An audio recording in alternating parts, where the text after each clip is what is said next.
Então, sobre esse tema, saúde na menopausa, falar sobre a menopausa precoce, terapia de reposição hormonal, sexualidade na terceira idade, a gente conversa com a doutora Brunelli Galvão, que é ginecologista da Rede DASA. Seja muito bem-vinda, doutora. Muito obrigada pelo convite, pela oportunidade de falar sobre um tema tão relevante. Espero que a gente consiga atingir o máximo de mulheres que consigam se beneficiar do nosso assunto, da nossa conversa. Vamos nessa. E, doutora, acho que começando de entender um pouquinho o que é a menopausa e Uhum. das idades, dos sintomas, porque é muito curioso. Qualquer pessoa que começa a ter um pouquinho acima dos 40, 45, já começa a ter calor e fala, ai meu Deus, é menopausa.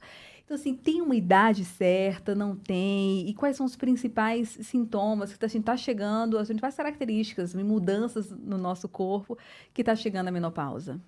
Perfeito. É um dos principais sinais, né, antes que antecedem a consolidação da menopausa, que a menopausa ela é definida como a ausência de menstruação por 12 meses. Mas antes dessa ausência de Olha, menstruação por 12 meses, a gente tem alguns sinais, né? E um dos primeiros deles é o encurtamento dos ciclos menstruais, que começam a ficar cada vez mais um pertinho do outro, não é uma menstruação mais pertinho da outra.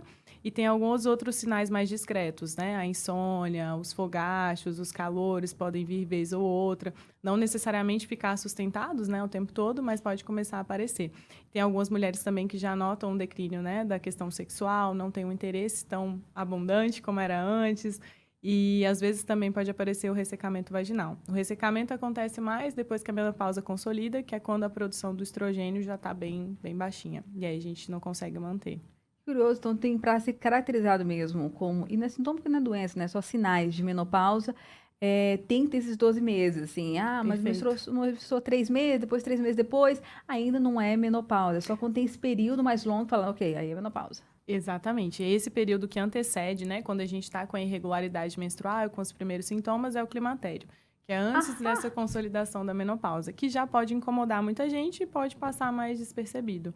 Como geralmente as mulheres estão em auge de carreira, né, ao redor dos 40 anos, dos 50, tem uma sobrecarga já muito grande de trabalho, pode confundir, né, ou pode agravar um sintoma que já vinha caminhando com aquela mulher.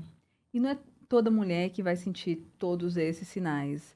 Exatamente, assim, mais ou menos cerca de 80% das mulheres vão Eita, sentir alguma é coisa. um número grande. É um número grande, mas não são todas elas que vão ter um comprometimento da sua qualidade de vida decorrente dos sintomas.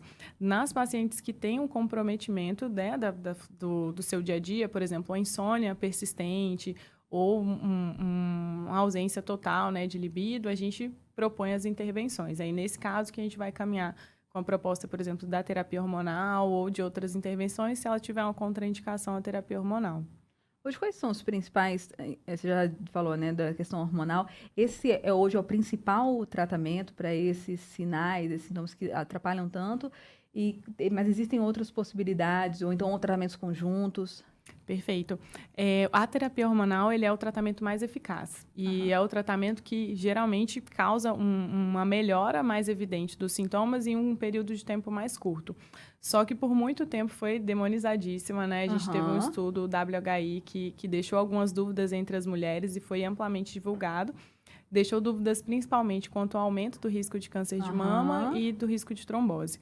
E hoje a gente sabe, né, saiu até o consenso de terapia hormonal e climatério brasileiro, saiu esse ano, uma atualização, a gente sabe que a terapia hormonal ela vai ser boa e benéfica para a maior parte das mulheres, tanto para o tratamento de sintomas que são visíveis e são mais evidentes, quanto, por exemplo, para a prevenção de perda da massa óssea, que a gente perde bastante massa óssea nesse processo quando o estrogênio começa a declinar. Ele que segura, né, essa massa óssea ao longo do tempo. Então, por isso é sempre importante ter esse Uhum. acompanhamento com vocês, ginecologistas, mas quais são os critérios que vocês usam para dar ou não? Então, se teve histórico já de um câncer, não? Como é que é para você, assim, não, essa mulher está apta e o benefício vai ser muito maior do que um possível risco do hormônio? Basicamente, a gente vai ver se ela não tem contraindicações. Então, assim, se ela tem um histórico pessoal de câncer de mama, isso é uma contraindicação, né, absoluta, ela não vai poder fazer uso.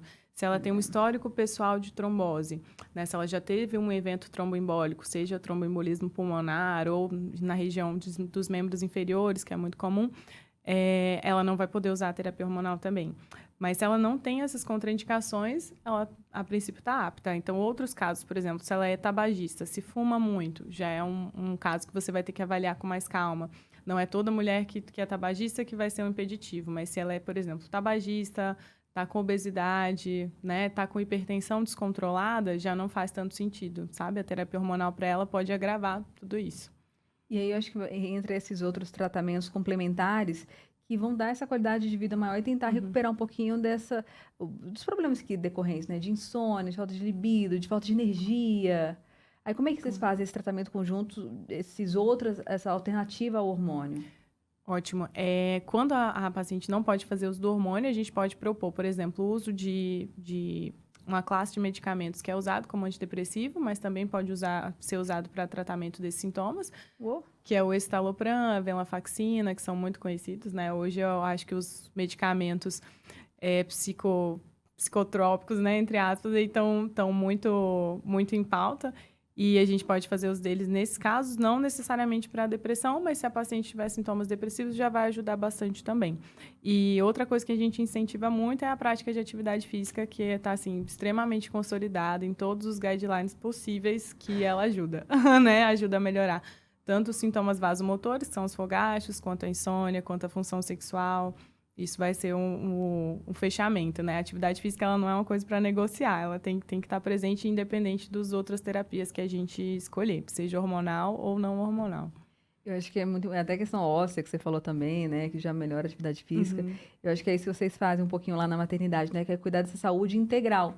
Não é só menopausa, que é a maternidade brasileira, que o Grupo Dasa trata. É essa saúde integral da mulher desde que começou essa primeira menstruação, até antes dessas orientações, até esse ponto da menopausa e o pós. Exatamente. É isso que a maternidade traz como oportunidade para o profissional e para a paciente, né? A oportunidade da gente acompanhar ela a vida toda e de conseguir estar em todas essas fases, né? Desde a gravidez, de quando ela vai escolher um método contraceptivo ou quando ela está passando por essa transição da menopausa. Então daqui a pouquinho eu já tô lá batendo ponto, agora com 6 meses de gravidez, e estarei lá para essa fase também da minha vida. Olha, doutora Brunelli, muito obrigada. A gente conversou com a doutora Brunelli Galvão, que é ginecologista da Rede Dasa. Muito obrigada pela explicação, pela aula, que foi tão didática. Obrigada a vocês.